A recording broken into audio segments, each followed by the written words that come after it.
We are gathered here to fill you with fear and give you a treat for your ears as we invade your mind with our scary rhymes and some tales that can be gory.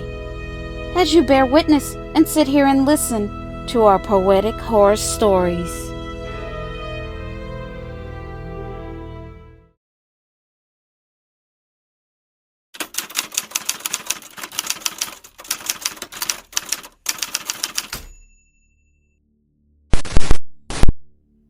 Do monsters truly exist? And if they do, would you recognize them? The movies make you believe monsters are horrifying, disgusting, frightening, scary-looking creatures. Or ghostly, demonic, beastly, terrifying aliens that look like lizards.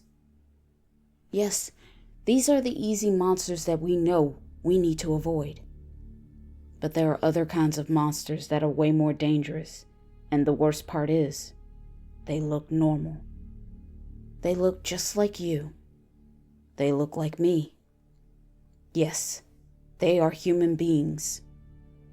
They are people, but they have the same monstrous capability of being evil. They have no empathy, nor respect for life. To them, you are prey. Just a victim that fits their demented and depraved type. Because in their mind, you are easy to harm. To them, you are vulnerable, and you belong to them. The reason for this, they feel like you will not fight back. But if you do, they are not worried, because you will be easily overpowered. They don't feel like you are much of a threat. This is why most victims are animals, old people, minorities, kids, handicapped, and women. Because most of the time, they need the victim to be trusting, easy to manipulate and intimidate. According to statistics, most serial killers are men.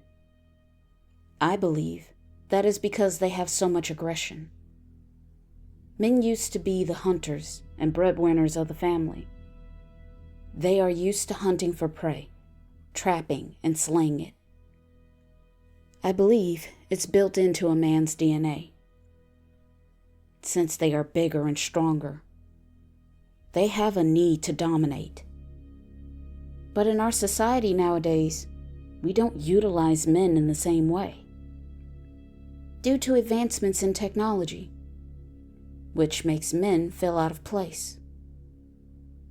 So instead of them going out to hunt and scavenge to survive, now they are reduced to working a 9 to 5.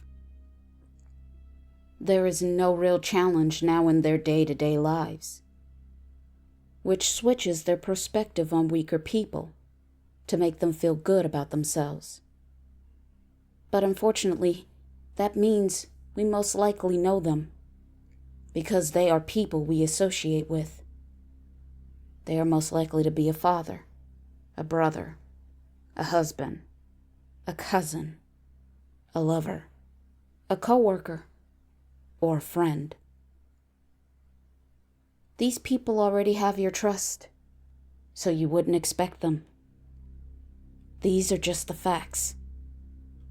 You have to remember deep down inside, we are still animals with animal instincts.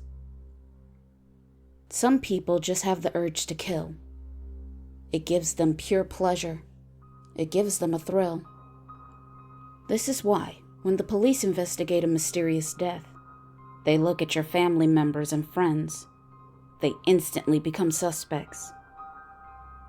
They are placed on top of the list until they are eliminated and dismissed. Unfortunately, this is where my story begins. The day when my world came crashing down to a disastrous end.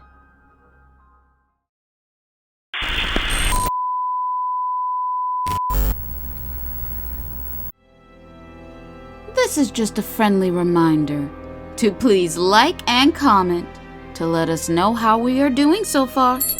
We would love to hear from you all. And if you're new, please subscribe and become a part of the PHS crew and we thank you.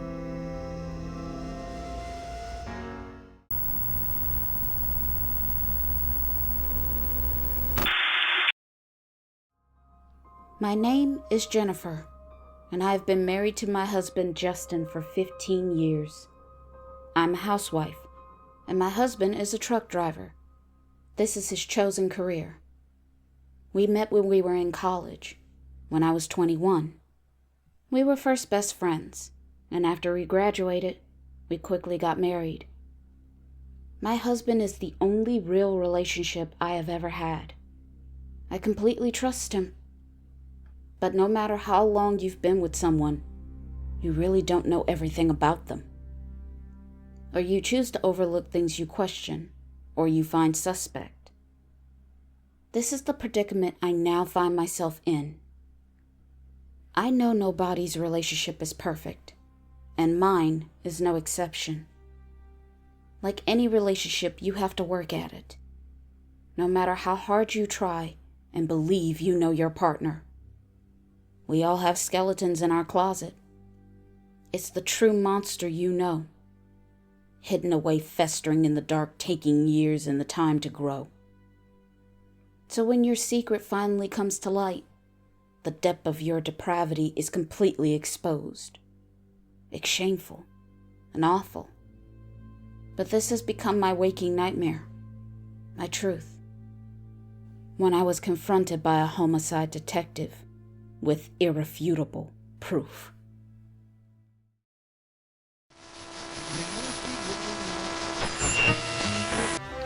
This is a warning signal, not to be ignored. This is a warning that we are under attack, and we are at war. What is attacking? We have never seen before. It didn't come from underground, nor from outer space. It just seemed to materialize from a different dimensional time and space.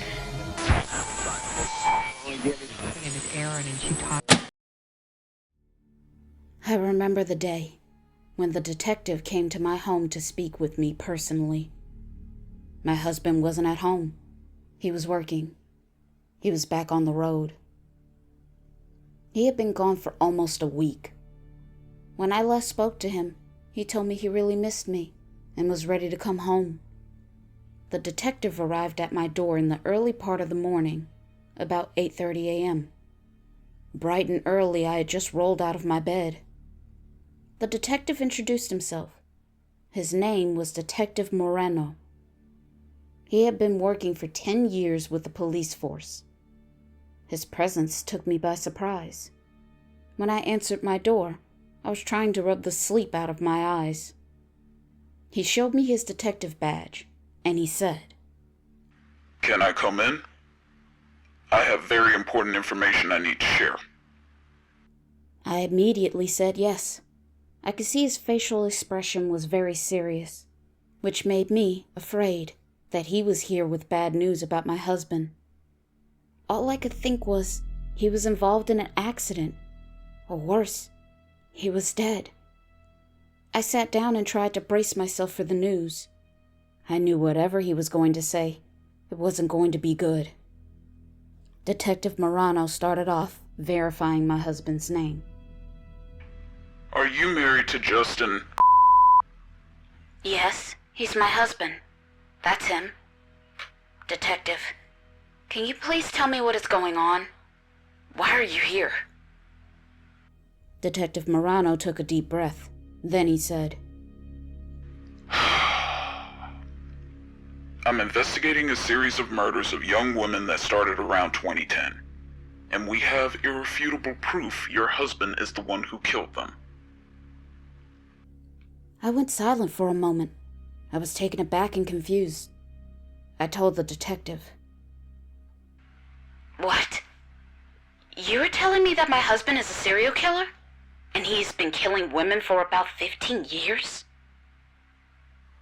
Yes. Have you ever heard of the Interstate Highway Killer? Yes. I've seen different crime shows and documentaries that have been reported on him. He picks up young women that hitchhike on the interstate, from rest stops, and a few women whose cars broke down on the side of the highway, who needed help. Right. We have always believed that the killer was a truck driver, moving about from state to state. He would pick up these women, abuse and murder them. Then, he would dump their cold, mutilated, lifeless bodies somewhere near the interstate highway that he would use to make his escape. I just sat and listened to Detective Morano and his grisly tales of these poor young women's plight that befallen them. I was at a loss for words. I just thought to myself, could this be true? Is my husband, Justin, really a serial killer? Could the detective be mistaken? Did I miss the signs? Where's the detective's proof?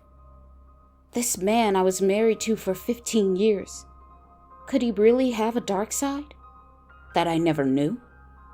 I feel my world is flipped upside down now. I took a moment to gather my thoughts. Then I said, Where's your proof? You told me you have irrefutable proof. What makes you so sure? Detective Morano handed me a file with my husband's photo and information on my husband's case.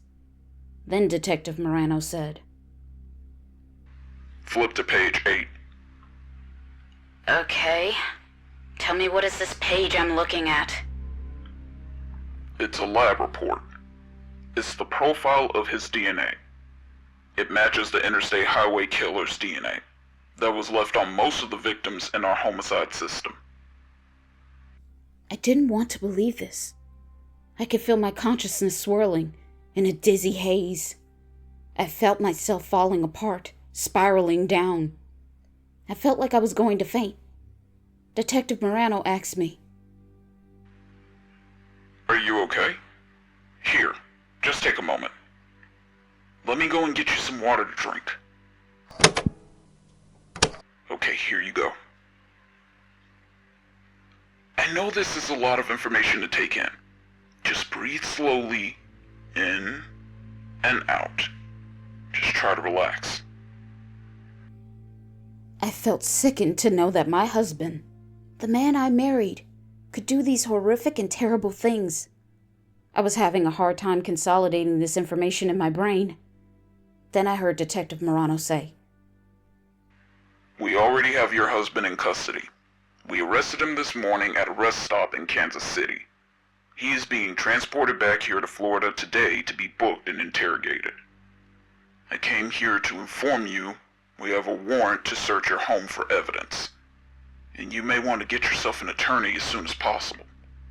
Because everything is about to become chaotic once this information hits the news cycle.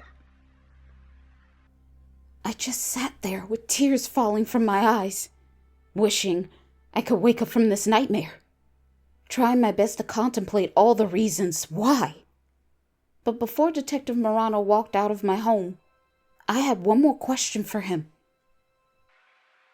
You said that you have my husband's DNA on the bodies of the victims. But how did you procure his DNA in the first place? I was floored with what he said. We got a hit from one of those DNA websites that search your family tree.